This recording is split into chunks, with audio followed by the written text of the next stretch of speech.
In many ways, the role of the introduction to your dissertation, research project or thesis is similar to that of any essay or report, to introduce the reader to what is to follow. Your introduction is still key in helping the reader navigate your writing, in fact, even more so given the greater length. It's still about 10% of the total word count, and it's still often written towards the end of the process so that it can accurately reflect the final document, especially given the unpredictable nature of research. However, in the context of a research project, there are a number of differences and additional challenges to consider. It's still helpful, though, to begin from your reader's perspective and consider the 3 questions that they will have for you when they begin to read your work. What are you doing? In an essay or report, the lecturer often knows what question you're answering because they set it themselves, and your introduction would reflect back your understanding of the task that you've been set. In a dissertation, research project or thesis, however, your question is usually of your own devising, or if you've been allocated a project, you often have some leeway in how you interpret it and take ownership of it. The task of the introduction is therefore even more important in providing your reader with a clear, coherent articulation of your research question or problem.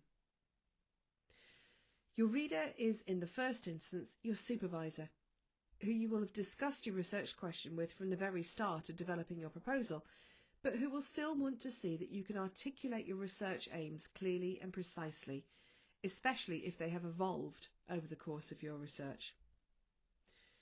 Your examiner will not be the same person as your supervisor, except possibly at an undergraduate level, and even then there may be a second marker.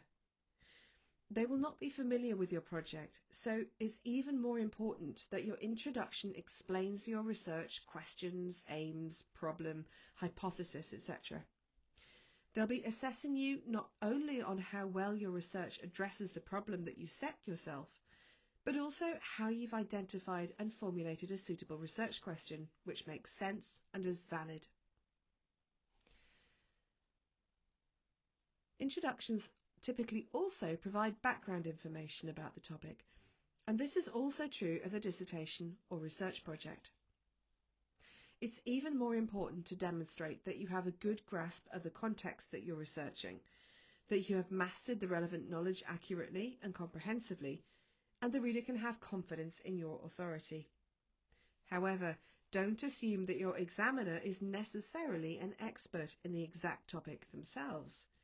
Research is necessarily very focused on a small, niche aspect of a field, and your examiner will be enough of an authority to assess your research, but it may well be genuinely helpful to them to have an introductory overview of the key knowledge, such as relevant history, factual information, explanations or definitions of concepts. If your dissertation or thesis is being archived where other scholars might consult it, or even published, then your background overview of your area might be helpful to a more general reader too, to help them place it in their own knowledge of the field. In some cases, you might want to include your ultimate conclusions in your introduction, or you might want to withhold your findings until the conclusion proper at the end of the dissertation. Why are you doing this? This question is even more important in a dissertation or research project than in an essay.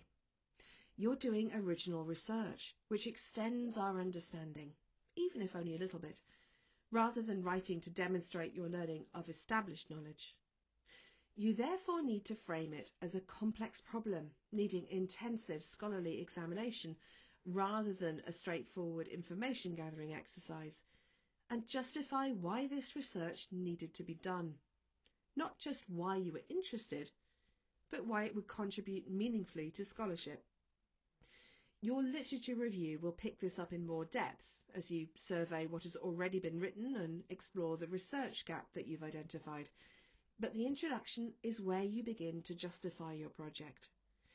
This is true not just if you've developed your proposal yourself, but also if you've been allocated a project, as you demonstrate that you've taken ownership of it and understand its purpose.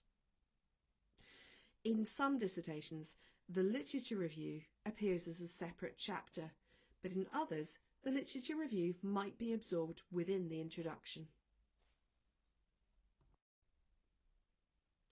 How will you do this? This question addresses a number of things: structure, focus, and methods. A research project, dissertation, or thesis is a long, complex document dealing with a multifaceted topic. Whether it's an 8,000-word undergraduate dissertation or an 80,000-word PhD thesis, your reader is going to need careful guiding through its various chapters, sections, and subsections, or they'll get lost, far more so than in a shorter essay or report. Your introduction plays a key role in signposting the reader, setting out a route map of the structure so they know approximately what to expect, in what order, and why it's organised in that way. Your table of contents on its own won't make much sense without this explanation. That way, they'll pick up on the signposting that you've embedded later on, in the introductions to your chapters and beginnings of your sections and paragraphs. This is particularly important in a dissertation which doesn't have a set structure, such as is common in the arts and humanities, or if you've deviated from the traditional structure, for example, those common in an empirical project in the natural or social sciences. You might also explain to the reader which choices and decisions you've made to narrow it down to a manageable, focused research project within your word count and time constraints.